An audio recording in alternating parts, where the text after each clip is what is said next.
Tá gravando. Oi, boa noite a todos. Eu sou Larissa, da Faculdade de Medicina aqui da nossa universidade, PUC Campinas. E hoje nós estamos em continuidade ao nosso evento que iniciou na semana passada, dia 16 de agosto, com o tema de crise sanitária e crise emocional. E hoje, no segundo dia e último do nosso evento, nós vamos dar continuidade à nossa discussão com os temas de crise econômica e crise moral. Para conversar um pouco sobre crise econômica, nós contamos com a participação do professor Dr. Isaías Carvalho Borges. Ele tem graduação em Ciências Econômicas pela Universidade Federal de Viçosa. Ele tem mestrado em Ciência Econômica pela Universidade Estadual de Campinas e doutorado em Economia pela Universidade Estadual de Campinas também. Atualmente, ele é diretor da Faculdade de Ciências Econômicas e professor permanente da nossa universidade, Pontifícia Universidade Católica de Campinas. Tem experiência na área de economia, biotecnologia agrícola, mobilidade urbana, percepção de riscos, biossegurança, cultivos geneticamente modificados e metodologia multicritério. E para conversar sobre crise moral, nós vamos contar com a participação do professor Dr. Padre Antônio Douglas de Moraes, que é doutor em educação na área de psicologia, desenvolvimento humano e educação pela Faculdade de Educação da Unicamp. Ele é mestre em educação pelo programa de pós-graduação em educação da Unicamp também, área de psicologia educacional. Possui especialização em psicologia transpessoal pela Associação Luso-Brasileira de Transpessoal e graduação em Filosofia pela nossa Universidade, Pontifícia Universidade Católica de Campinas, e graduação em Teologia pela Pontifícia Faculdade de Teologia Nossa Senhora da Assunção. Atualmente é pós-doutorando na Universidade Católica Portuguesa, em Porto. É professor da Faculdade de Teologia da Pontifícia Universidade Católica de Campinas, que é a nossa universidade, da qual é também coordenador da Pastoral Universitária. Com vocês também, nós temos o mediador de hoje, que é o professor Márcio Tangerino, e eu passo a palavra para ele agora. Boa noite, doutor Márcio. Boa noite, Larissa, obrigado. Boa noite a todos, a todas. É com alegria que nós iniciamos esse evento. Entendo que vai ser um momento importante de reflexão e aprendizagem.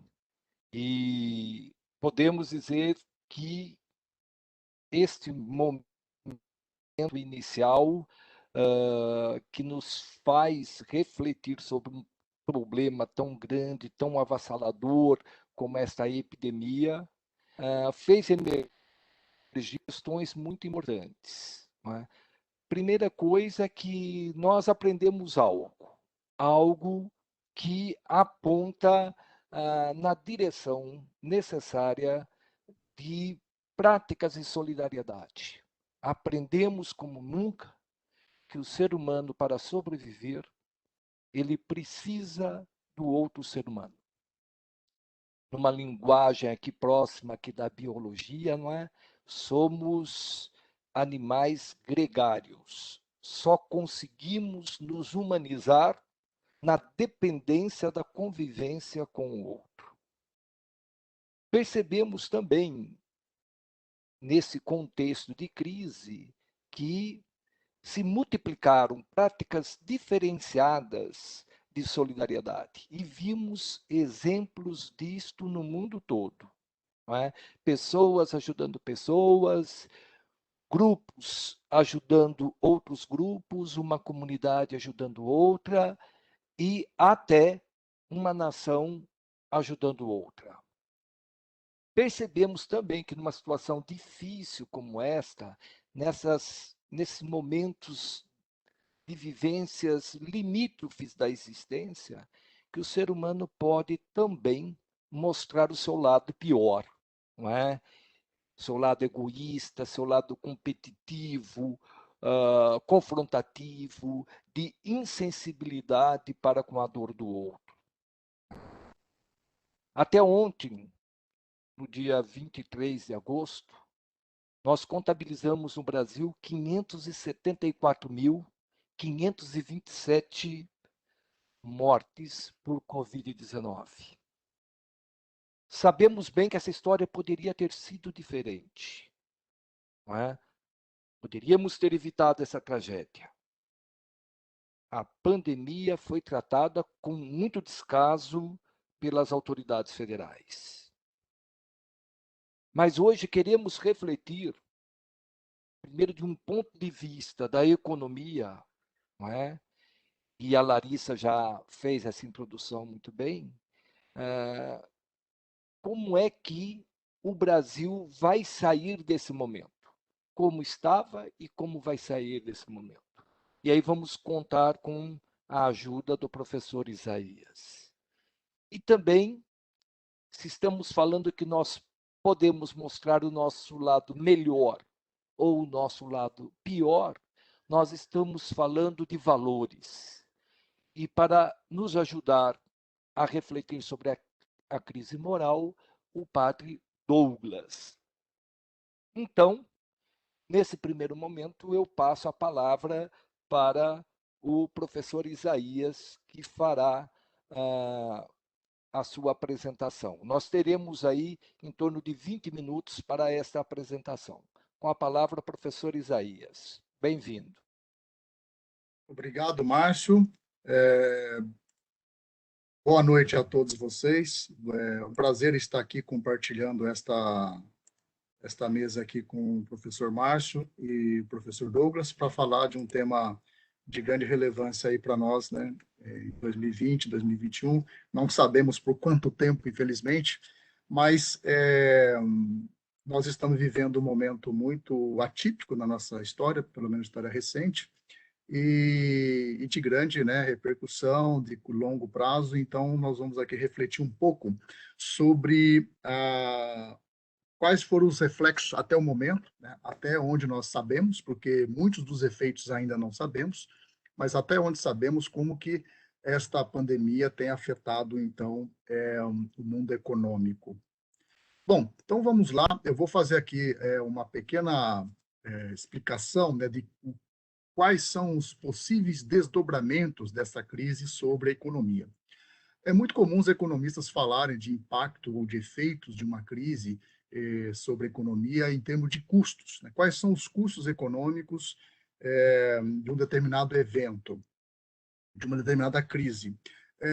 A crise em economia ela pode ter origens, que os economistas chamam de crises endógenas, quando a crise surge das próprias contradições do sistema. Vou dar um exemplo. A crise econômica de 2008, ela causa a própria estrutura do sistema. É uma crise do sistema financeiro, tinha a ver com a engenharia financeira do momento, com a regulação frouxa do Banco Central norte-americano, nós tivemos uma crise de reflexos e impacto mundial.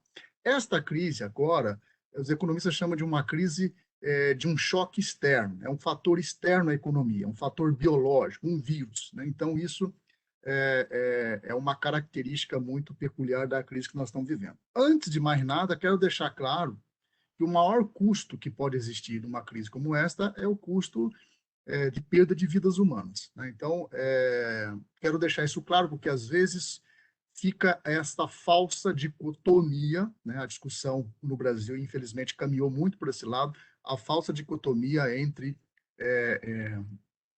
salvar vidas e salvar empresas. Então, primeira coisa, o maior custo econômico e social de uma crise como esta é a perda de vidas humanas. Afinal de contas, a economia, os mercados existem para as pessoas, né? Então, as pessoas é o que tem de mais valioso. É claro que nós temos também os efeitos diretos dessa crise sobre o sistema de saúde. Então, o sistema de saúde, que no nosso caso, em muitas regiões sobrecarregado, né, e muitas das vezes insuficientes, eles foram pressionados de uma forma como nunca antes. E isso tem um efeito que esta sobrecarga do sistema acentua as condições desiguais de acesso, segundo, por exemplo, o nível de renda e o lugar de residência que a pessoa está. Então, um segundo impacto, um segundo custo, são esses efeitos diretos sobre o sistema de saúde. Bom, para reduzir esses dois custos, né, para salvar vidas e para também evitar um colapso do sistema de saúde, foram tomadas medidas, né, aquelas que haviam no momento, sobretudo auto-isolamento, quarentena e distanciamento social, né? Estas medidas, por sua vez, elas têm custos, né? Então, vamos chamar de efeitos indiretos nos mercados. Quais são esses efeitos?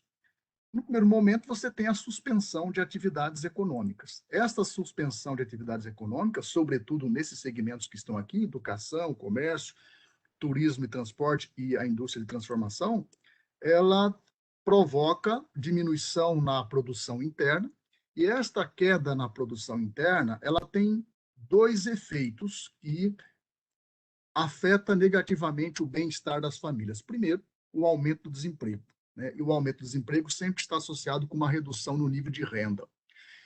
E como é uma crise de paralisação das atividades econômicas, ela também provoca uma outra coisa que tem efeito danoso sobre o bem-estar, que é a inflação.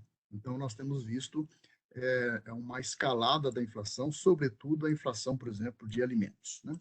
É claro que aí eu tenho um quarto efeito, né, que no caso brasileiro é muito grave, que aumento do desemprego junto com a inflação, eu tenho um cenário muito ruim do ponto de vista social. Então, algumas mazelas que nós brasileiros julgávamos já ter sido superadas, voltaram. Por exemplo, desnutrição e fome, né? Porque o aumento do desemprego num cenário de inflação, isso tem um efeito ruim sobre a desigualdade, que já é muito elevada, diga-se de passagem, aumenta a pobreza e, como consequência, você tem desdobramentos, né? A desnutrição, a fome, a mortalidade infantil, a violência e assim vai. Claro que todo esse cenário foi afetado também pela economia mundial, porque esta crise é uma outra particularidade, é uma crise global, né? Não é uma crise brasileira, não é uma crise dos países em desenvolvimento, é uma crise que afetou todos os mercados do mundo. E claro que o tamanho desta crise tem relação com políticas e ações dos governos. As políticas e ações dos governos sobre o efeito 1, né? Então, a quantidade de vida perdida é diferente entre os países, tem relação, né, direta com isso, como os governos reagiram, e também como o sistema de saúde vai sair, né, como ele foi afetado, também tem relação direta com as políticas e ações dos governos, e tem relação, e também o efeito sobre os mercados do vírus, do Covid, também tem relação com as políticas e ações dos governos. As políticas e as ações dos governos em relação à crise, por sua vez, elas estão relacionadas com no mínimo três coisas. Primeiro, qual era a situação dos governos no momento da crise? Por exemplo, em 2019, quando começa a surgir o problema do Covid, como estavam os governos, quão preparados estavam os governos em termos financeiros e em termos técnicos para enfrentar uma crise dessa magnitude. Segundo, qual é a orientação ideológica do governo em questão? Por que isso é importante? Em termos bem resumido, quem está na gestão macroeconômica de um país, ou ele tem uma visão mais liberal, mais pró-mercado, que tem uma postura ideológica contra as intervenções dos governos no mundo econômico. Ou seja, uma certa aversão a políticas e ações dos governos. E terceiro, o fator competência técnica e competência política, porque é uma crise de uma dimensão tão grande que demanda muita competência técnica e muita competência política.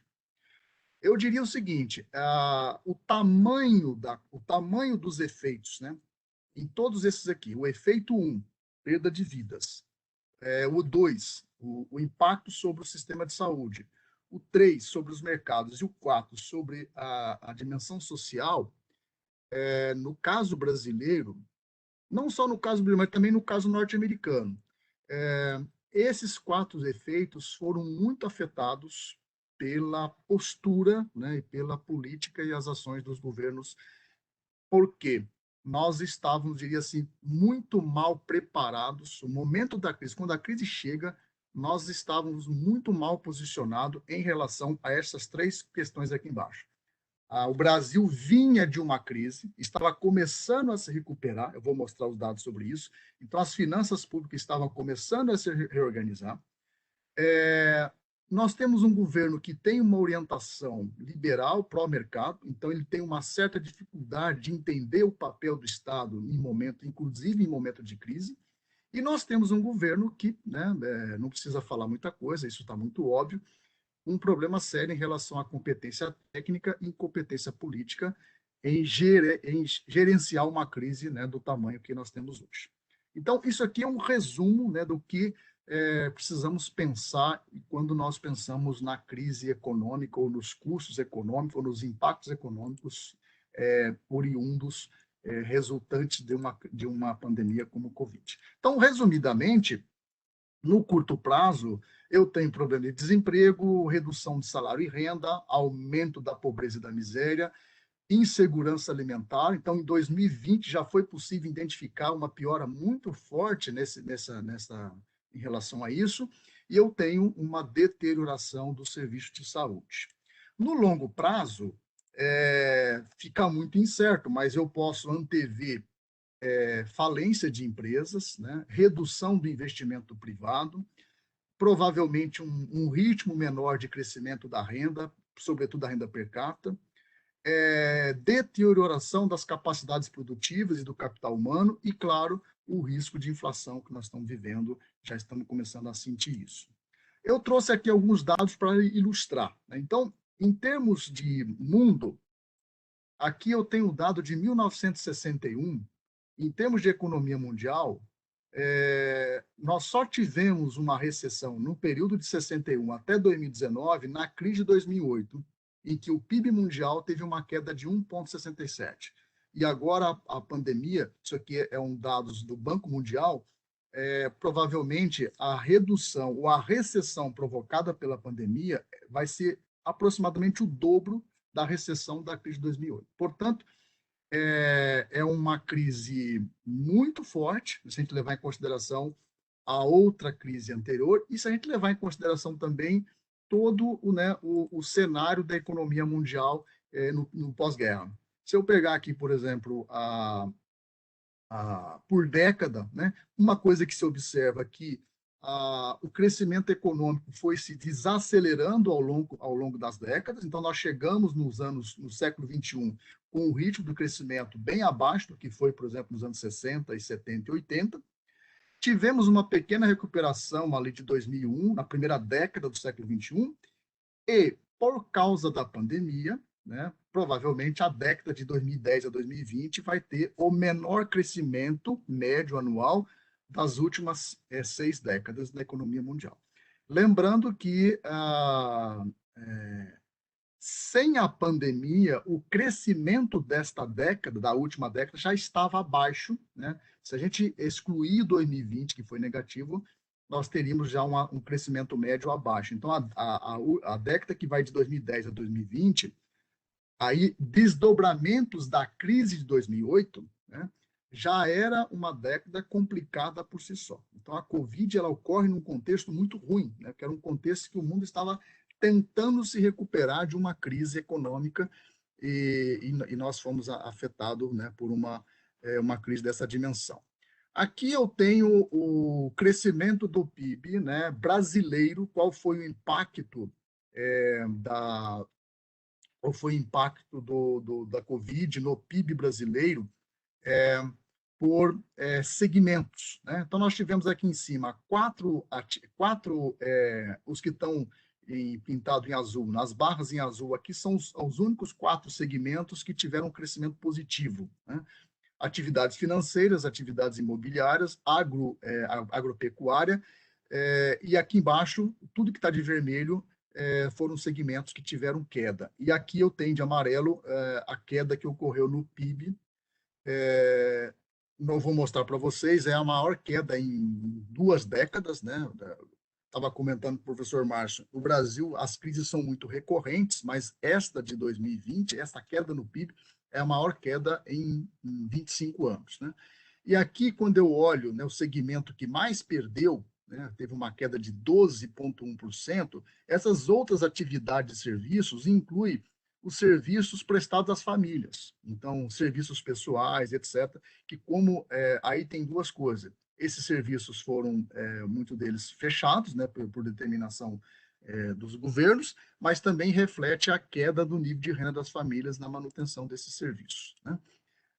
Aqui eu tenho, para Brasil, né, o PIB brasileiro de 1961 até 2019, perceba que o Brasil tem mais barrinhas vermelhas do que o PIB mundial, né? O PIB mundial de 61 até 2019 só ocorreu queda no PIB em dois momentos, em 2007, 2008, foi a crise de 2008, e 2020. Mas no Brasil, vocês percebam que tivemos mais crises de recessão do que a média mundial. Então, aqui, por exemplo, eu tenho a 81, 82, que foi a crise da dívida externa, lá no início dos anos 80.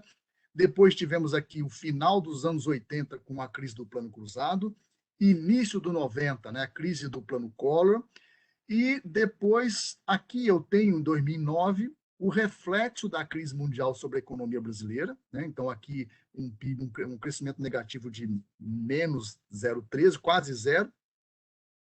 Depois, e aí que vem o problema da Covid na economia brasileira, né? Como eu disse, a Covid chegou num momento muito ruim para a economia brasileira. Era um momento que nós estávamos nos recuperando de uma crise fortíssima, né? Se você olhar aqui, nós tivemos crescimento negativo em 2016 e 2017, né, o período ali do final do governo Dilma e a transição, o impeachment do governo Temer, que foi um momento de muita crise, muito problemático para a economia. E 17, 18, 19 havia sinais de recuperação, e aí veio a pandemia, nós tivemos então aqui uma queda de aproximadamente de 4,10% na economia. Outra preocupação de impacto econômico da crise, né, de crise econômica, é a aceleração inflacionária, né? Ainda está abaixo da meta, mas nós observamos a partir de maio de 2020 que esse índice está crescendo, né? E o que é pior é que o crescimento da inflação, quando a gente olha com mais detalhe, a gente percebe um crescimento muito elevado de alimentos. Então, na inflação de 2020, enquanto a média ficou em torno de 2,22, se nós olharmos pelo INPC, mas alimentos e bebidas teve um aumento de 9,37. E quando eu olho aqui nesse quadrinho ao lado, à direita, alguns produtos, como o grupo de cereais, leguminosa e oleaginosa, aumento de 47%, né? Arroz chegou a quase 60%, etc. O que isso significa? Qual o significado disso? Que esta inflação está afetando, sobretudo, as famílias de baixa renda, né? Porque de todos os itens, aqueles itens que compõem cesta básicas foram os mais afetados por esta inflação.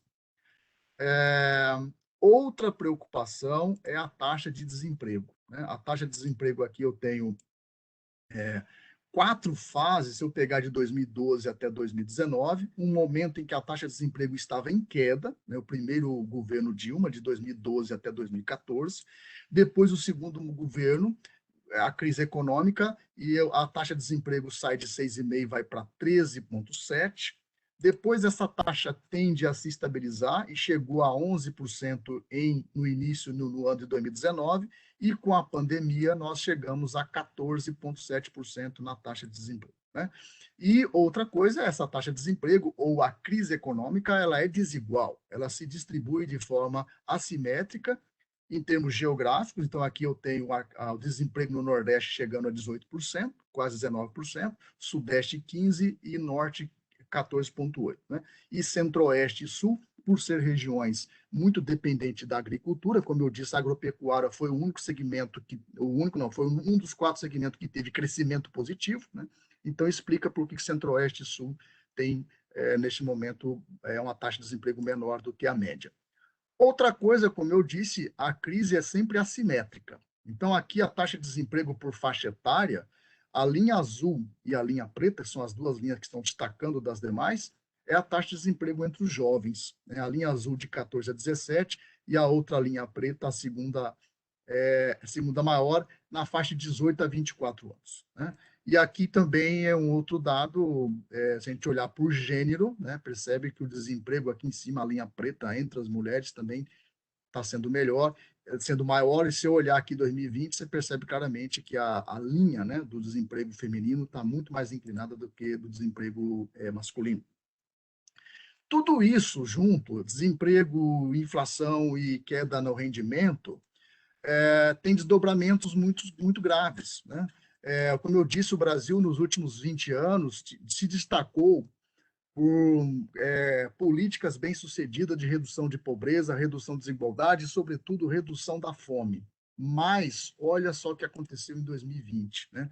Um estudo realizado pelo Vigisan, esse estudo está disponível na rede, do total de 211 milhões de brasileiros, 116, portanto, maior do que a metade, mais da metade, né, mais de 50% da população brasileira, conviveram em 2020 com algum tipo de insegurança alimentar. Destes, 43 milhões não tinham alimentos em quantidade suficiente e 19 milhões estavam em situação de insegurança alimentar grave ou fome, né? Então, esse é um desdobramento muito grave que tem impactos, pode ter impacto de longo prazo, porque da insegurança alimentar vem outras coisas, vem aumento da mortalidade infantil, etc, etc.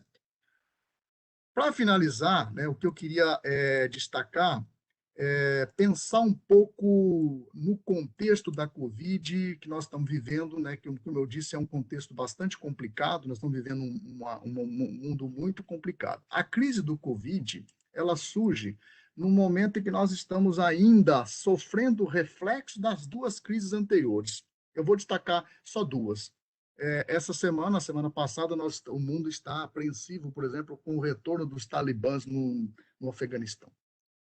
Ainda é reflexo da crise de 11 de setembro de 2001. Né? A reação ao ataque às Torres Gêmeas gerou o problema que temos hoje no Afeganistão, por exemplo. Depois, em 2008, para muitos estudiosos, para muitos economistas, essa crise de 2008 tem relação com a crise de 2001, porque houve uma certa afrouxamento ali da política macroeconômica americana para atender à necessidade de guerra, né, em reação a 2001. Então, quando o mundo está saindo dessas crises, ainda estamos né, tentando superar os reflexos dessa crise, somos surpreendidos, né, por uma crise do tamanho da pandemia. Outra coisa importante é que nós estamos num contexto de ações globais para o meio ambiente e num contexto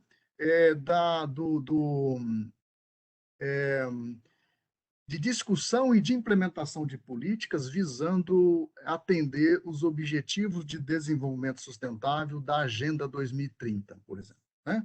E, claro, também não podemos esquecer o contexto que nós estamos vivendo da emergência da quarta revolução industrial. O que isso significa? Primeiro, os efeitos da crise Covid irão reforçar os efeitos das crises anteriores, né? Quais foram os efeitos das crises anteriores? Alguns efeitos muito ruins. Por exemplo, a crise de 2001 enfraqueceu o multilateralismo. Num contexto de pandemia global, como é que fica a questão do multilateralismo? A crise financeira de 2008, ela contribuiu para aumentar a desigualdade, sobretudo nos países desenvolvidos, e aumentar a pobreza. A crise financeira também de 2008 fortaleceu o populismo político, inclusive no mundo desenvolvido, e, né, criou um cenário que os analistas chamam de crise das democracias, né? Enfraquecimento das instituições, o fortalecimento de movimentos de extrema-direita, de extremismo de maneira geral, etc, etc. A outra questão é o seguinte: qual vai ser o efeito da crise Covid sobre as metas de desenvolvimento sustentável que muitos países, incluindo o Brasil, estavam tentando, né, fazer políticas visando o atingimento dessas metas? Vou dar um exemplo. Uma da meta é redução de pobreza, desigualdade e fome. Outra meta é emprego de qualidade. Como é que fica, né, esta meta nesse cenário de Covid?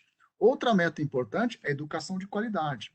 Enquanto no objetivo do milênio a meta era universalização da educação, na Agenda 2030 é garantir a qualidade. Como é que fica a educação de qualidade nesse cenário, por exemplo, de ensino remoto, né?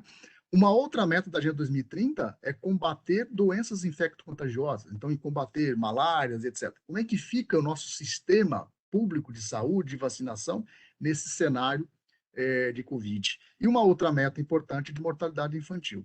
Então, percebam que nós temos aqui ainda mais perguntas do que respostas sobre a crise econômica, porque a crise econômica da Covid, ela chega no momento em que nós sequer tínhamos superado as crises anteriores.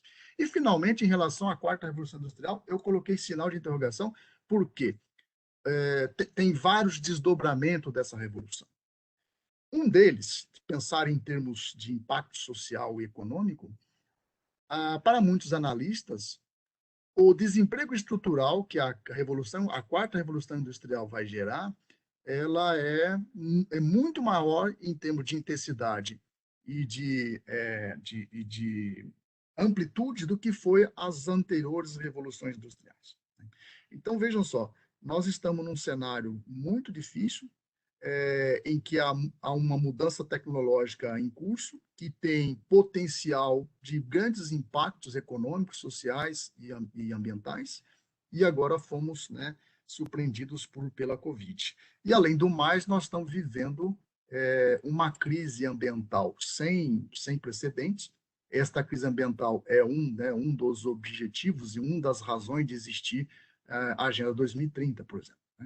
Então, eu acho que, pensando no médio e longo prazo, aqui, né, teriam as questões que precisam ser avaliadas com cuidado nos próximos anos, nos próximos, né, períodos, no curto, médio prazo, para a gente ter uma ideia, né, mais adequada do que foi. No curto prazo, nós temos os dados, né, bastante ruins em termos de queda de produção, queda de emprego e aumento de inflação. Agora, pensando o médio e longo prazo, eu acho que precisamos pensar, contextualizar a Covid nessas questões que eu coloquei aqui, certo? Vou parar por aqui. Agradeço mais uma vez aí ao espaço de colaboração e me coloco à disposição depois de vocês, caso vocês tenham dúvida para perguntas e questões. Então, boa noite a todos, muito obrigado pela oportunidade. Obrigado, Isaías, pela excelente palestra, muito esclarecedor. Eu passo agora a palavra para o Padre Antônio Douglas, que vai fazer uma abordagem nesse contexto histórico da crise moral que estamos vivenciando. Então, com a palavra, Padre Antônio Douglas. Boa noite, professor Márcio, muito obrigado. Professor Isaías, obrigado aí por compartilhar esses conhecimentos tão importantes aí para todos nós. Boa noite para todos os que nos assistem, nos ouvem. Eu vou, então, compartilhar aqui uma apresentação para que a gente possa desenvolver aqui o nosso...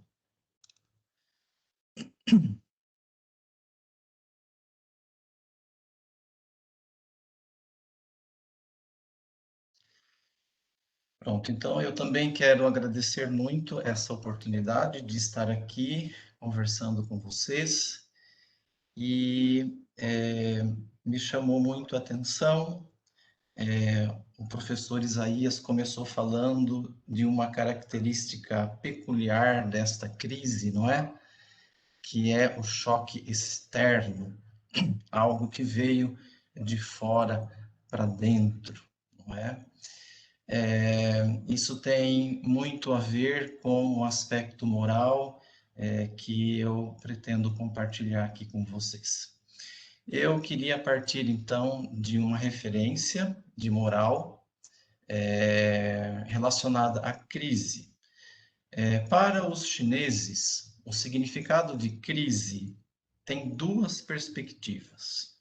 A primeira, o perigo da destruição. E a segunda perspectiva, a oportunidade de construção, de regeneração e de criação. Como que a gente consegue relacionar, então, essas duas perspectivas com a crise moral. Na primeira perspectiva, gera-se, a partir dela, não é? Gera-se, sem dúvida nenhuma, medo, insegurança e desesperança. Não é? Nos sentimos inseguros, não é? Não sabemos no que ou em quem confiar. Tudo isso pode estar relacionado e pode também ser consequência de uma moral racional, lógica, estática, guiada por verdades absolutas. Isso pode também nos remeter, por exemplo, à questão dos manuais, não é? Se um dia existiram manuais que funcionaram, e a gente pode pesquisar melhor sobre isso, será que funcionaram mesmo? O fato é que, hoje, diante também de uma crise generalizada, inclusive uma crise moral, a gente se depara com esse fato. Tudo nos leva a crer que os manuais não funcionam mais, se é que um dia funcionaram. Então, eu já começo a relacionar aí com aquilo que o professor Isaías disse logo no início da fala dele, desta característica peculiar da crise como um choque externo, né? Como algo que vem de fora.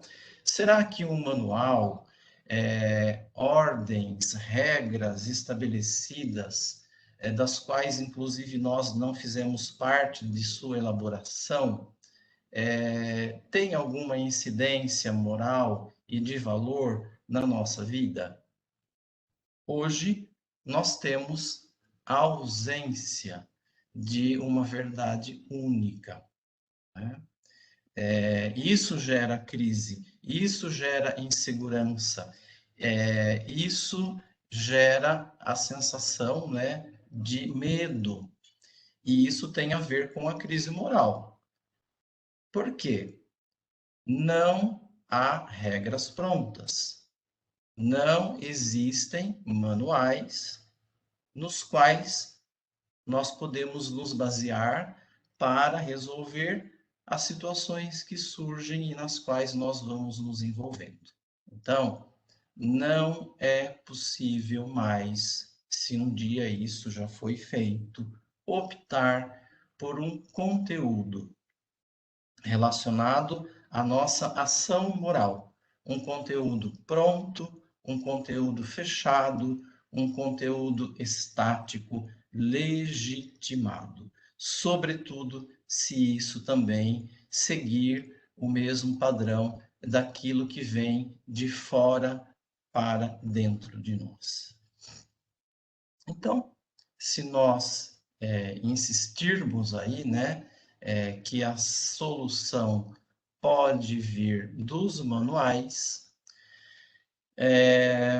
o resultado é realmente a sensação de crise nessa primeira perspectiva que nós estamos conversando.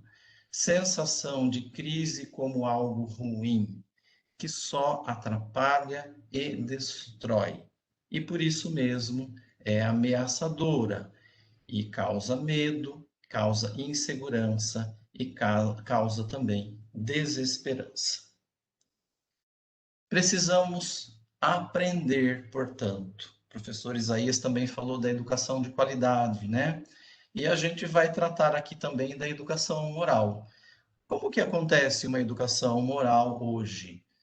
Por que que isso é importante? Porque moral a gente aprende, valores a gente aprende, né? Então nós precisamos aprender a fazer isso, né? Porque isso não ocorre naturalmente, nós precisamos aprender mesmo, construir esse conhecimento, né? E não ficar esperando, não é? é algo pronto, algo de fora de nós para dentro, que vai simplesmente solucionar todas as nossas dificuldades. Eu lembrei de um exemplo do sapato, não é? Essa questão de fora para dentro aí. Nós conseguimos saber onde aperta o sapato do outro? Quem é que põe o sapato, né? Para saber onde ele aperta, aonde ele está apertado. É a pessoa que põe o sapato, que vai dizer, eu não me adapto com esse. Existe aquele sapato que serve para todos? Né? Existe isso? Uma forma ou uma fórmula para todo tipo de pé, né? Talvez exista, não é, para quem vende sapato, mas para quem vai usar a adaptação não pode ser de fora para dentro, dada por alguém de fora simplesmente. A questão moral, ela pode ser relacionada muito com isso, não é?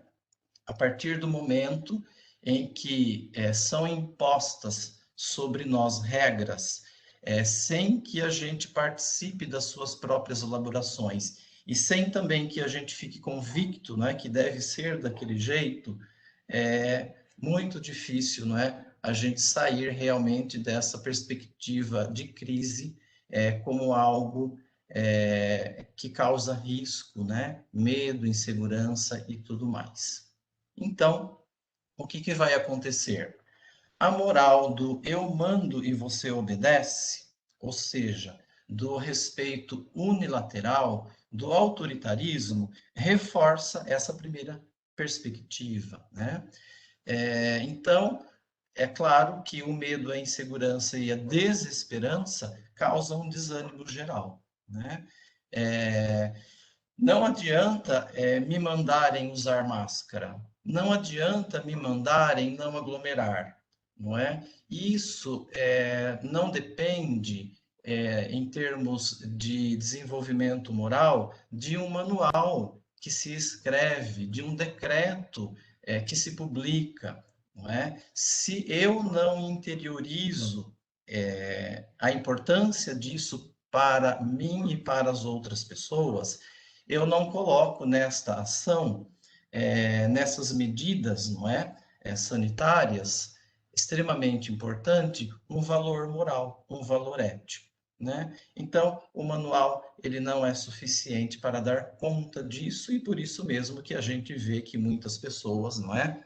Não seguem o decreto. Isso pode ter um fundo no autoritarismo, que também tem tudo a ver com a questão moral.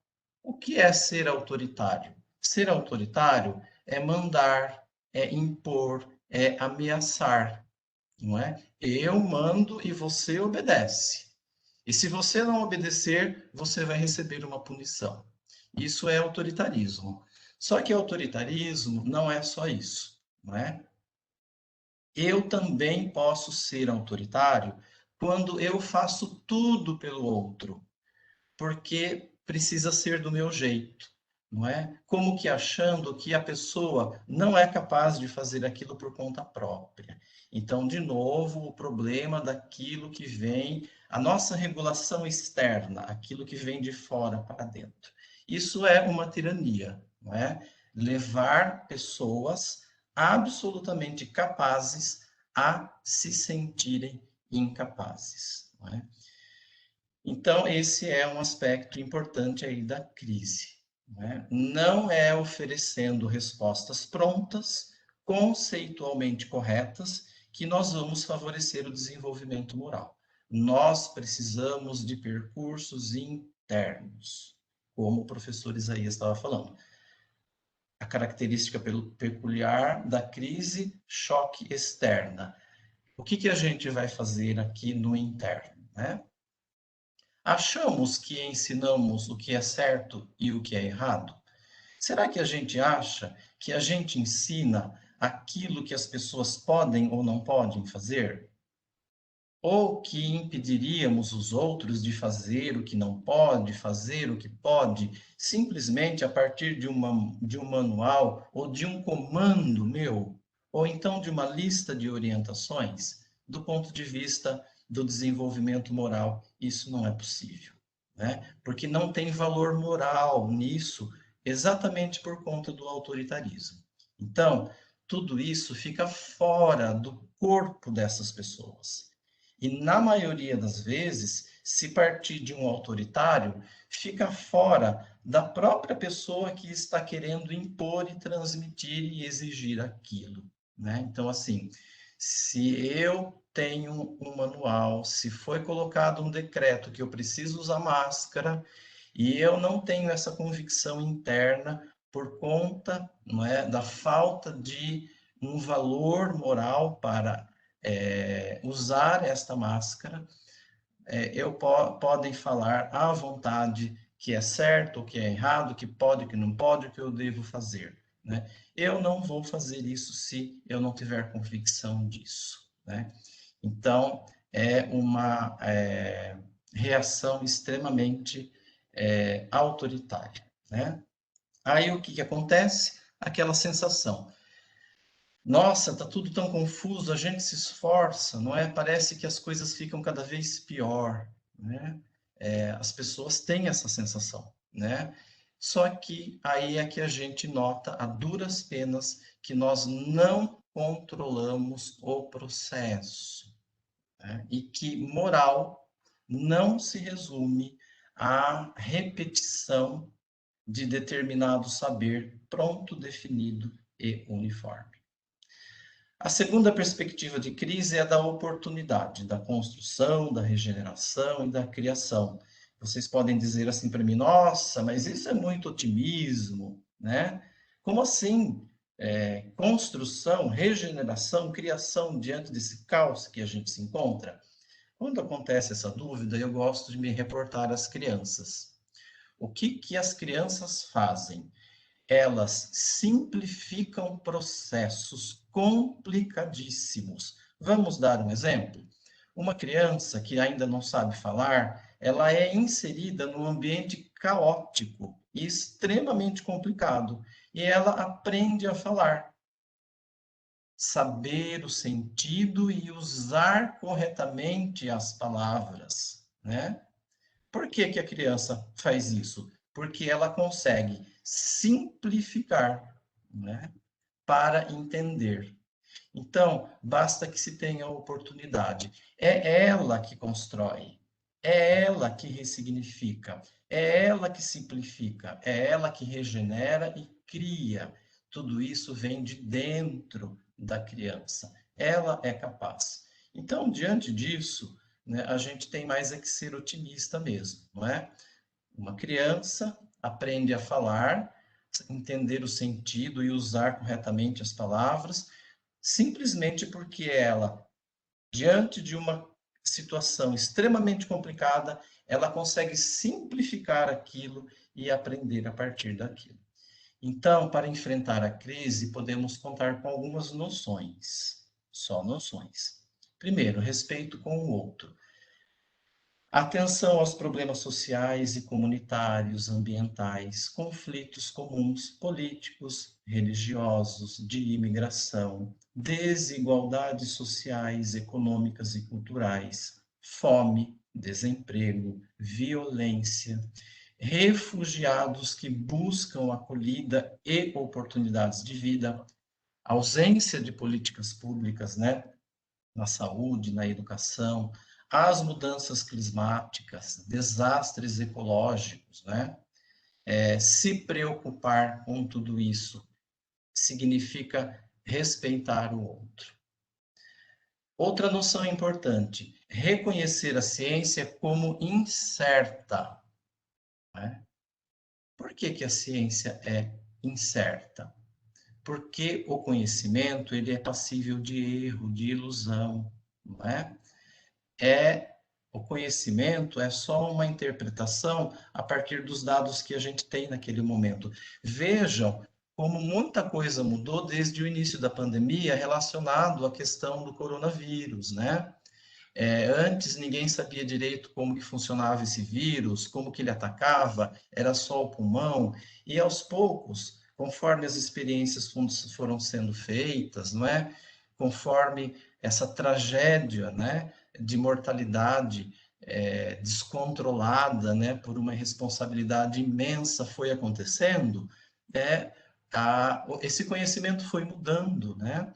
Então, o conhecimento não é um fato imutável da realidade. Portanto, a certeza ela é relativa, ela é efêmera e ela é ilusória. Reconhecer a ciência como incerta. Reconhecer também a ciência como transdisciplinar. O que significa isso, né? Isso nos lembra Pascal. É impossível conhecer a parte sem conhecer o todo e conhecer o todo sem conhecer a parte.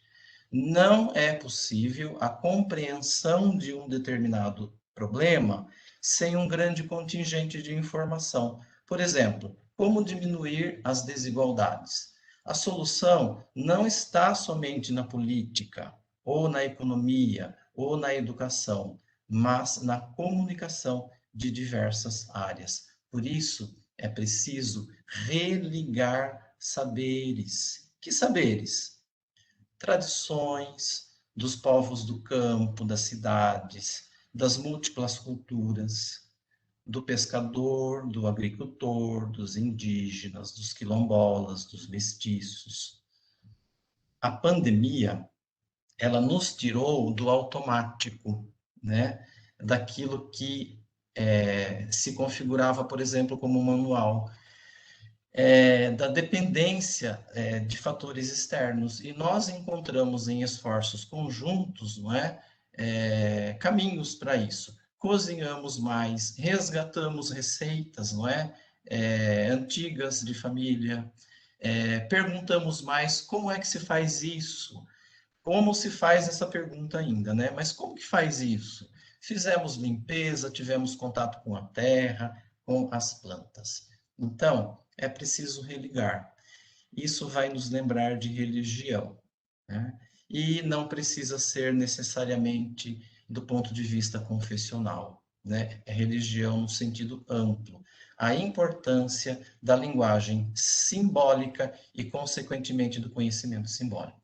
A razão é necessária, mas ela não é suficiente. Nós precisamos ir além das nossas capacidades lógicas, né? Da rotina, da disciplina do cotidiano, dos manuais. Não dá para ficar com os manuais. E passar disso às criativas, né? As capacidades criativas, das quais faz parte o conhecimento também simbólico, as metáforas, a subjetividade da vida, né? E isso também combate a barbárie do mundo e a tirania da domesticação, porque provoca criatividade e fraternidade. A gente poderia perguntar, tudo isso é uma utopia? O significa não, topos significa lugar. O que tem lugar no presente, né? O que tem lugar no presente. É isso mesmo. Não significa que não tenha lugar um dia. Então, para Morin, nós temos dois tipos de utopia. A primeira é a utopia do melhor dos mundos, improvável e impossível. E a segunda, a utopia de um mundo melhor, possível, ainda que improvável. Possível porque se constrói, começa de dentro, não se trata de uma realidade externa, de uma regulação externa imposta sobre nós, pronta, estática e absoluta. Então, pessoal, o que eu queria compartilhar com vocês é que a moral não se constitui nem numa pessoa e nem na outra pessoa, mas no espaço livre que existe entre elas, na relação, né? Não podemos cair num conceito armadilha de moral, como sendo um conjunto sistêmico de regras, padrões, aos quais se deve prestar obediência e resignação. Uma fábrica de ordem, como alertou Bauman, né? Então, a moral, ela se constitui como uma motivação de dizer a verdade, de ser honesto, com a oportunidade de chegar a conclusões a partir de si próprio, com a oportunidade de construir, né, a convicção própria, né? Não porque o manual diz que eu tenho que ser honesto, eu vou ser honesto. Eu vou ser honesto porque eu tenho convicção própria disso. Isso a gente precisa aprender. Por isso que a educação moral é importante. Com a minimização de autoritarismos, né? Assim estimula-se a inventividade, a criatividade, o respeito mútuo, porque nos fará pensar e apresentar respostas.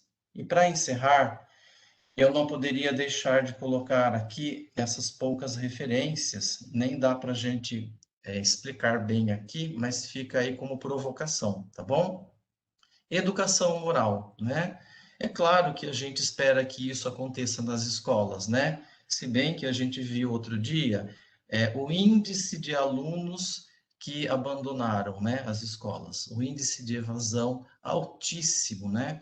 Então, como que a gente vai fazer isso nas escolas, né? Mas lá seria realmente o lugar para isso. Com uma disciplina, como existia no meu tempo, quando eu estava na sexta série, eu tinha uma disciplina que se chamava Educação Moral e Cívica. A gente não aprendia nada com isso, porque eles obrigavam a gente a decorar o que é solidariedade, o que é fraternidade, e assim por diante. Educação moral não é isso, né? A educação moral ela pode acontecer nos ambientes onde nós estamos, quando a gente favorece a prática de negociar soluções, de combinar com antecedência, de explicar os motivos quando não for possível combinar, de coordenar pontos de vistas diferentes, de minimizar autoritarismos, de dar a oportunidade para que as pessoas, não é, façam aquilo que elas têm condições de fazer e a gente não fique dando tudo pronto para elas. Não favorecer o cálculo de risco. O que é isso? Agir por meio de ameaças, coações ou premiações, né? Então, quando a gente usa esse tipo de mecanismo, a gente ativa nas pessoas um cálculo de risco.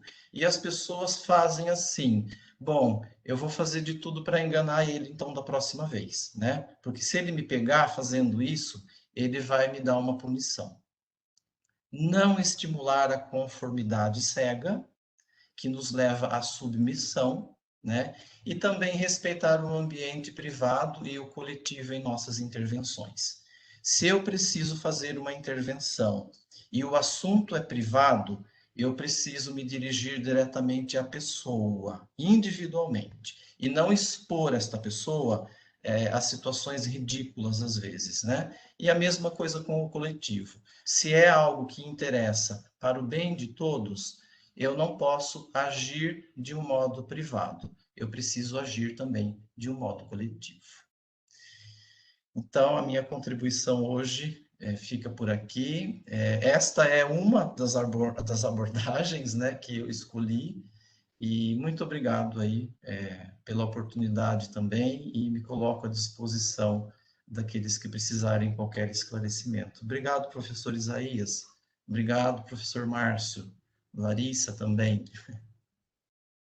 Obrigado, padre Antônio Douglas. Palestra excelente.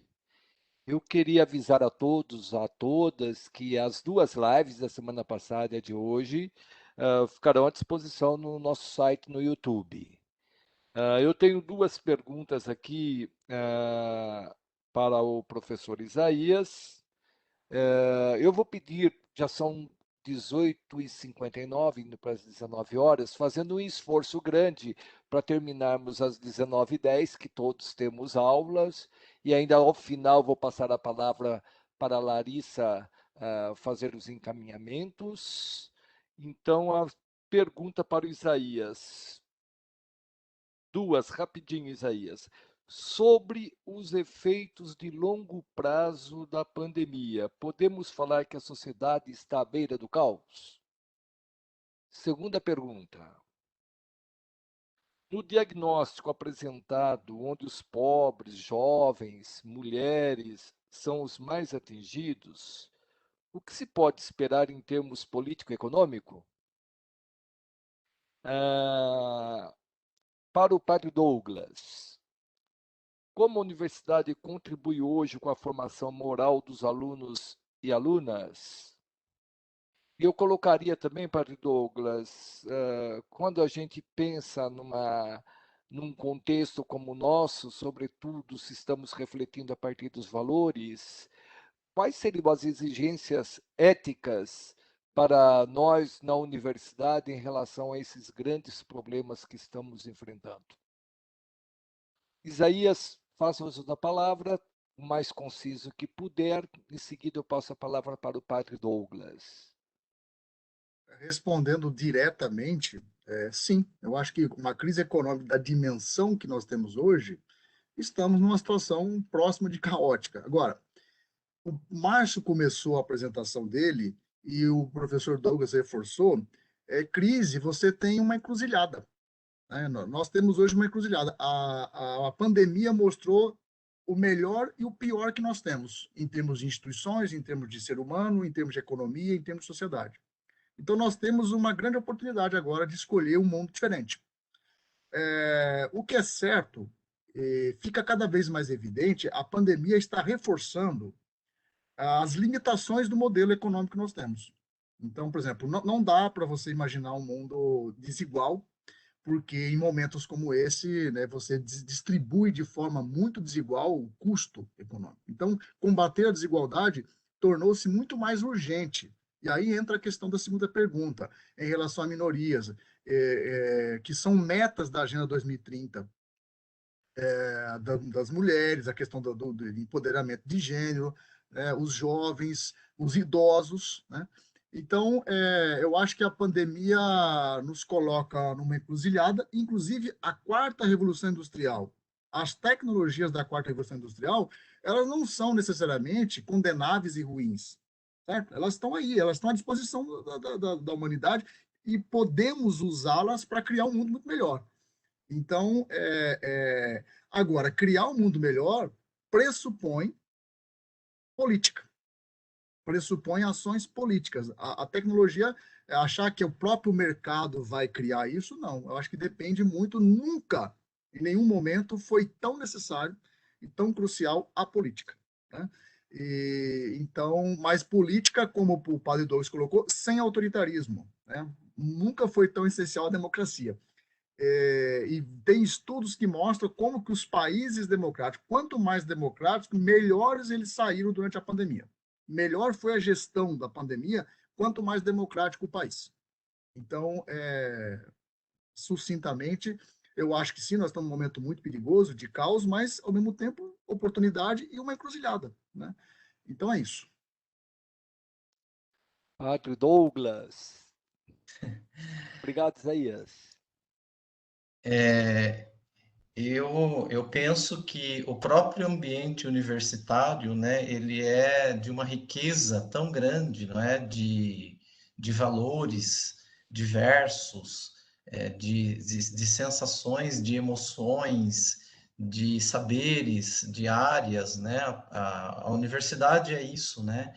Então, assim, eu acho que uma educação moral, ela só vai acontecer, por exemplo, numa sala de aula, quando a relação entre o professor e o aluno demonstrar, né, essas preocupações que estão voltadas, não é, para esses valores que vão ser direcionados naquilo que tem realmente uma incidência ética, né? Então, quando você por exemplo, quando você chama em público a atenção de um aluno porque ele está usando boné dentro da sala de aula, né? E você expõe ele ao ridículo às vezes, você não está colaborando para um desenvolvimento moral e ético, né? E do mesmo modo, quando você vai falar em particular com um aluno porque ele foi ofendido publicamente numa sala de aula e você quer segurar aquilo e tratar aquilo de modo particular, né? Você está fazendo o mesmo. Então, eu penso que o grande desafio é esse, né? E o campo é muito fértil na universidade, né? De fazer essa complementariedade aí, essa transdisciplinaridade. Eu acho que o caminho ele é transdisciplinar, né? Principalmente numa universidade.